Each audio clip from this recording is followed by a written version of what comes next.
Belanjawan 2025 Sarawak, cadangan peruntukan 15.8 bilion ringgit. Jumlah terbesar yang pernah dibentang Kerajaan Negeri Sarawak. Itu antara paparan utama dari Bumi Kenyalang. Fazril Hisham Afandi di Kuching ada perinciannya. Fazril, silakan. Terima kasih, Ifah. Persidangan hari pertama mesyuarat kedua bagi penggal ketiga Dewan Undangan Negeri Sarawak yang ke-19 di Dewan Undangan Negeri membuka tirainya hari ini. Speaker Dewan Undangan Negeri Sarawak Tan Sri Dato' Amar Muhammad Asfia Awang Nasar berkata Dewan akan bersidang selama 8 hari sehingga Rabu minggu depan. Beliau memaklumkan dua ahli Dewan Undangan Negeri ADUN tidak hadir pada persidangan kali ini iaitu ADUN Dudong, Dato' Sri Tiong King Sing dan ADUN Repok, Dato' Sri Huang Tiong Si.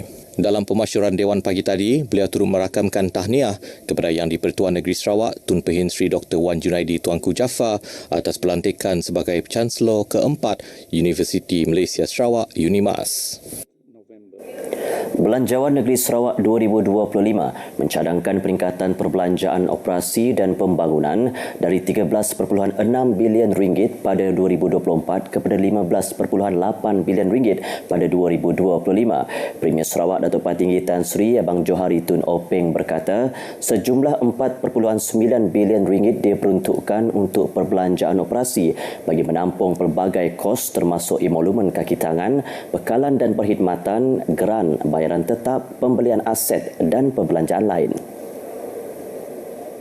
Selain itu, peruntukan terbesar dalam sejarah negeri sebanyak 10.9 bilion ringgit disediakan untuk perbelanjaan pembangunan, memberi tumpuan kepada sektor utama yang akan mempercepatkan pembangunan ekonomi negeri. Dengan tema Bersama Membina Masa Depan Makmur, Belanjawan 2025 turut mencerminkan komitmen kerajaan negeri terhadap kebajikan rakyat berpandukan 8 teras strategik, antaranya memperkasakan ekonomi Sarawak, menjadikan Sarawak destinasi pelaburan utama, mempercepat transformasi digital, memperkasakan sukan dan belia serta memperkukuh pembangunan inklusif dan kelestarian alam sekitar. Sarawak dijangka mencatatkan kutipan hasil tertinggi dalam sejarah negeri ini pada 2024 dengan jumlah hampir 14 bilion ringgit mengatasi kutipan hasil pada 2023 yang berjumlah 13.3 bilion ringgit. Antara sumbangan utama kepada kutipan hasil tersebut termasuk produk petroleum sebanyak 3.6 bilion ringgit, pampasan tunai bagi hak minyak dan gas sebanyak 2.7 bilion ringgit, faedah dan pulangan pelaburan sebanyak 1 bilion ringgit, royalti air mentah sebanyak 554 juta ringgit serta 507 juta ringgit daripada sumber lain seperti royalti perlombongan, jualan air dan sewa tanah. Sementara itu, perbelanjaan biasa 2024 telah disemak naik daripada 12.363 bilion ringgit kepada 12.678 bilion ringgit iaitu peningkatan sebanyak 2.5%. Setakat Oktober 2024, sejumlah 9.44 bilion ringgit atau 74% daripada perbelanjaan biasa telah dibelanjakan dengan 3.59 bilion ringgit untuk perbelanjaan operasi dan 5.85 bilion ringgit diperuntukkan kepada dana statutori. Tambahnya setakat ini 4.31 bilion ringgit daripada 9.1 bilion ringgit yang diperuntukkan untuk perbelanjaan pembangunan telah dibelanjakan.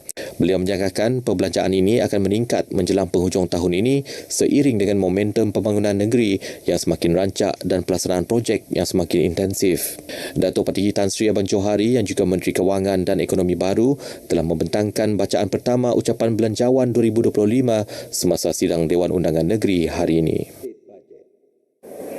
Kerajaan Sarawak hari ini mengumumkan inisiatif baharu yang dinamakan Sumbangan Keperluan Asas Sarawak SKAS yang memberikan bantuan kewangan antara RM250 hingga RM800 setahun. Premier Datuk Patinggi Abang Johari Tun Openg berkata sebanyak 450 juta ringgit akan diperuntukkan untuk tujuan ini tahun hadapan yang dijangka memberi manfaat kepada lebih 850,000 penerima. Menurut beliau, penerima yang layak adalah rakyat Sarawak yang menetap di Sarawak dengan syarat pendapatan isi rumah mereka ialah RM5,000 dan ke bawah dan akan menerima bantuan sebanyak RM800. Selain itu, warga emas yang tidak mempunyai pasangan dan anak dengan pendapatan RM5,000 dan ke bawah akan menerima bantuan sebanyak RM400, manakala individu bujang dengan pendapatan RM2,500 dan ke bawah akan menerima bantuan sebanyak RM250. Bantuan ini bertujuan membantu penerima membeli barangan keperluan asas. Datuk Petinggi Tan Sri Abang Johari turut menyatakan kebanyakan penerima SKAS juga akan menerima sumbangan kewangan daripada Kerajaan Persekutuan di bawah sumbangan tunai rahmah STR. Keperluan untuk pembelajaran sepanjang hayat dan bukti kelayakan alternatif semakin penting dalam memenuhi permintaan tenaga kerja yang pelbagai dan dinamik pada masa ini. Menteri Pendidikan Tinggi Datuk Seri Zamri Abdul Kadir berkata, laluan pendidikan tradisional kini tidak lagi mencukupi untuk memenuhi keperluan ini. Justru, institusi pengajian tinggi perlu menawarkan peluang pembelajaran yang fleksibel dan relevan yang dapat memenuhi keperluan pelajar pada setiap peringkat kehidupan. Selain itu, beliau menegaskan pendidikan harus dapat diakses dan responsif terhadap cabaran abad ke-21. Datuk Seri Zamri menyatakan demikian pada perasmian persidangan antarabangsa Agensi Kelayakan Malaysia di Kuching. Teks ucapan beliau dibaca oleh Ketua Pengarah Pendidikan Tinggi, Datuk Profesor Dr. Azlinda Azman. Menurutnya, kepimpinan digital dalam pendidikan tinggi penting untuk membantu mengemudi perubahan dalam pekerjaan, kehidupan dan pembelajaran. Ia juga bagi memastikan institusi pendidikan tinggi kekal berinovasi. Jelas beliau, transformasi digital bukan sekadar berkisar tentang menerima pakai teknologi baru, tetapi juga memikirkan semula kaedah untuk memimpin, mengajar dan bekerjasama dengan penuntut dan komuniti. Penganjuran program Taste of Borneo 3.0 di Miri membuktikan perpaduan utuh di Sarawak dengan penglibatan pelbagai kaum dalam temasya 12 hari itu di tapak tempat letak kereta Boulevard Miri. Menurut Menteri Pelancongan Industri Kreatif dan Seni Persembahan Sarawak, Datuk Seri Abdul Karim Rahman Hamzah, program ini menyampaikan mesej perpaduan dan keharmonian antara pelbagai kaum yang berkumpul di bawah satu bumbung. Beliau menegaskan bahawa Sarawak adalah mercu tanda keamanan dan saling menghormati, menjadi inspirasi untuk mengekalkan kewujudan harmoni bersama. Taste of Borneo telah mempamerkan warisan budaya yang kaya bukan sahaja dari Sarawak tetapi juga Malaysia dan Borneo. Beliau berucap demikian pada majlis penutupan program Taste of Borneo 3.0 di Miri. Teks ucapan beliau dibacakan oleh timbalannya, Datuk Sebastian Ting Chiu Yu. Program ini turut disertai pengunjung dari Brunei dan Kalimantan Indonesia serta penduduk tempatan yang sama-sama memeriahkan acara seperti lawatan ke kampung budaya, gerai makanan dan persembahan tradisional dari 20 suku kaum. Penggiat seni bermukun se-Borneo mencadangkan agar tradisi bermukun diiktiraf sebagai warisan dunia di bawah Pertubuhan Pendidikan, Saintifik dan Kebudayaan Pertubuhan Bangsa-Bangsa Bersatu UNESCO.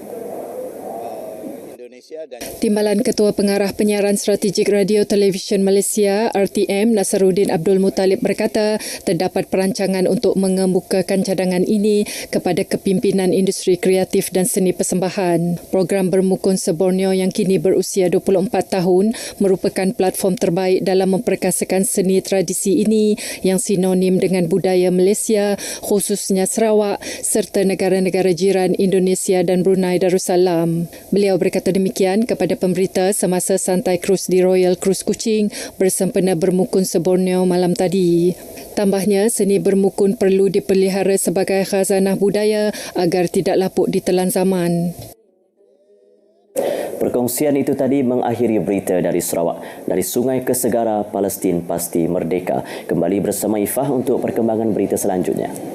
Baik, terima kasih Fazril.